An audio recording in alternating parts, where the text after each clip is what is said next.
Leather park వచ్చిందని సంబరపడ్డారు. ఉపాధి అవకాశాలు దొరుకుతాయని ఆశపడ్డారు. లెదర్ పార్క్ ను ప్రారంభించి అందరికీ ట్రైనింగ్ కూడా ఇచ్చారు. కానీ ఏమైందో ఏమో 3 నెలలకే మూతపడింది. మందమర్రి మినీ లెదర్ పార్క్ బూడిదలో పోసిన పన్నీరులా మారింది.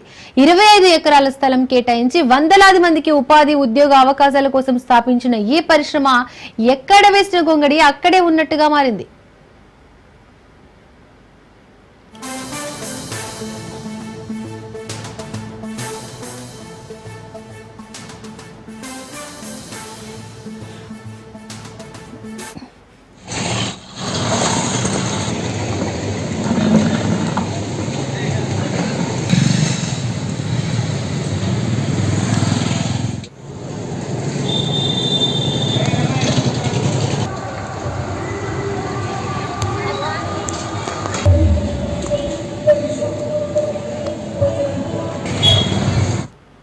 మందమర్రిలో గత 2007లో లెదర్ పార్క్ అని చెప్పి స్థాపించి ఇక్కడ దాదాపు 10,000 మందికి ట్రైనింగ్ ఇవ్వడం జరిగింది.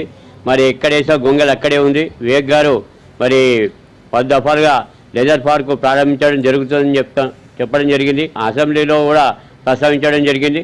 దయచేసి ఎంత తొందరగా అయితే ఈ లెదర్ పార్క్ ప్రారంభం అవుతుందో ఇక్కడ ఉన్నటువంటి దళితులు ఎవరైతే ఉన్నారో ట్రైనింగ్ తీసుకున్న వాళ్ళు వాళ్ళకు ఉపాధి కల్పించినట్టయితుంది. యువత పెడదారి పట్టే పరిస్థితి వస్తుంది. కొత్త మైండ్స్ కూడా తీసుకొచ్చి అదేవిధంగా లెదర్ ప్యాట్ వెంటనే పునఃప్రారంభించాలని చెప్పి నేను వివేక్ గారిని కోరడం జరుగుతుంది. నేను చెప్పులు కుడుతూ ఉంటాను మార్కెట్లో. గతంలో వైఎస్ రాజశేఖర హయాంలో మినిస్టర్ వినోద్ గారు లెదర్ పార్క్ ఓపెన్ చేశారు. అది ఇప్పుడు వరకు ఇంకా ఏది కూడా అమలుకు నోచుకోలేదు. అది ఓపెన్ అయితే మా అలాంటి వాళ్ళకి కొంచెం జీవనోపాధి దొరుకుతుంది. దయచేసి ఈ గవర్నమెంట్ అయినా చొరవ తీసుకుని తొందరగా ఓపెన్ చేయాలని అనుకుంటున్నాం. చాలామందికి ఉపాధి దొరుకుతుంది.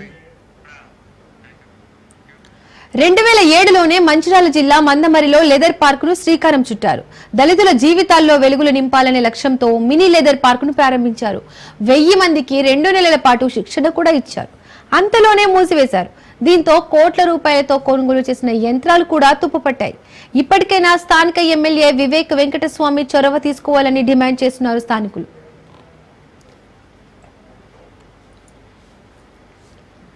అయితే ఇదివరకు మా వాళ్ళందరూ వెళ్ళి లిడ్ క్యాప్లో ట్రైనింగ్ అంతా తీసుకున్నాం. సర్టిఫికేట్ ఇచ్చారు. అప్పటి నుంచి ఏమీ లేదు ఇక్కడ. ఇప్పుడేమో మళ్ళీ ఇప్పుడు వచ్చి ఓపెన్ చేస్తాం అంటున్నారు, ఏదో చేస్తా అంటున్నారు. ఏమైనా కానీ మాకు పనిముట్లు లేవు, మాకంటూ ఒక ఆధారం లేదు. ఇంటర్ చదువుకున్న వాళ్ళు ఉన్నారు, డిగ్రీ చదువుకున్న వాళ్ళు అందరూ మేమే. కానీ అప్పటి నుంచి ఓపెన్ చేసిన తర్వాత ఏదో వస్తుందని ఆశపద్ధతి చూస్తాం, కానీ అప్పటి నుంచి ఇప్పటి వరకు ఏదే జరగలేదు. సరే, ఈ ప్రభుత్వం వచ్చింది అంటున్నారు, చేస్తా అంటున్నారు, చేస్తే మంచిది. కానీ అన్నీ సమకూర్చేటట్టు చూడండి, అది సంతోషం మాకు. ఈ యొక్క ఇప్పుడున్న కాంగ్రెస్ ప్రభుత్వమే కాబట్టి ఇప్పుడున్న వివేక్ గారు వెంటనే దీని మీద చొరవ తీసుకొని ఇవాళ లిడ్ క్యాప్ని మళ్ళా ప్రారంభిస్తే ఇవాళ 5,000 మంది ట్రైనింగ్ చేసి ఉన్నారు కాబట్టి 5,000 మంది చేయడం వల్ల వాళ్ళకు ఉద్యోగాల అవకాశాలు దొరుకుతాయి. 5,000 మంది పనిచేయడం వల్ల వాళ్ళ మీద 15,000 మంది ఇంకా వాళ్ళ కుటుంబ భారం అంటే 20,000 మంది బతికే అవకాశాలు ఉన్నాయి. కాబట్టి కంపల్సరీ ఈ లిడ్ క్యాప్ను వెంటనే ప్రారంభించాలని, దీన్ని మేము కాంగ్రెస్ సాయంలోనే జరగాలని, లేని పక్షంలో తెలుగుదేశం పార్టీ నుండి దీని మీద పెద్ద ఎత్తున నిరసన దీక్షలు చేస్తామని మేము డిమాండ్ చేస్తున్నాం.